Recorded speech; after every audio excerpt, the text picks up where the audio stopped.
Hello everyone and welcome back to Exponents. Today I come with this viral math question. Many fail to solve this. Actually, we have two questions here and try to solve and comment your answer to feature here in our shout out list.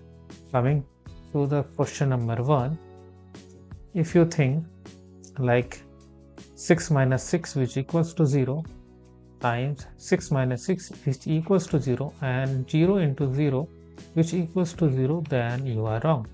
You have to follow the PEMDAS, or you can say order of operations.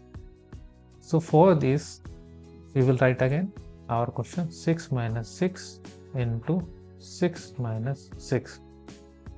Okay, so according to PEMDAS, we have to solve the multiplication here first. So 6 into 6, that is equal to 36.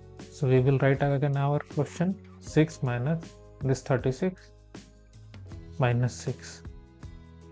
Now we can simply add on both the negative part, like here 6 minus 36 plus 6, that is equal to 42, and 6 minus 42, that is equal to minus 36. Or you can simply cancel out this positive and negative part and you will get minus 36 as an answer. Coming to the next question, 3 parenthesis 3 minus parenthesis 3 minus 3 to the power whole cube. Try to solve by your own and comment your answer, but I will solve with PEMDAS.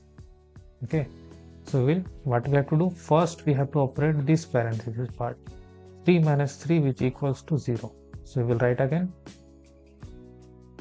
3 minus 0 to power cube. Now what we have to do, solving this parenthesis part, 3 minus 0 which equals to 3. So we will write again 3 times 3 to power cube, and 3 to power cube which equals to 3 into 3 into 3. 3 times 3, that is equal to 9, and 9 times 3, that is equal to 27. So we will write in the place of 3 cube 27. So our question is equals to 27 into 3. Now what we have to solve this one. So we will multiply 27 into 3 which equals to actually 81, but we will write 7 times 3, that is 21, 3 times 2, that is okay. So here 81 is the right answer. So watch this more videos like this, subscribe channel, and thanks for watching.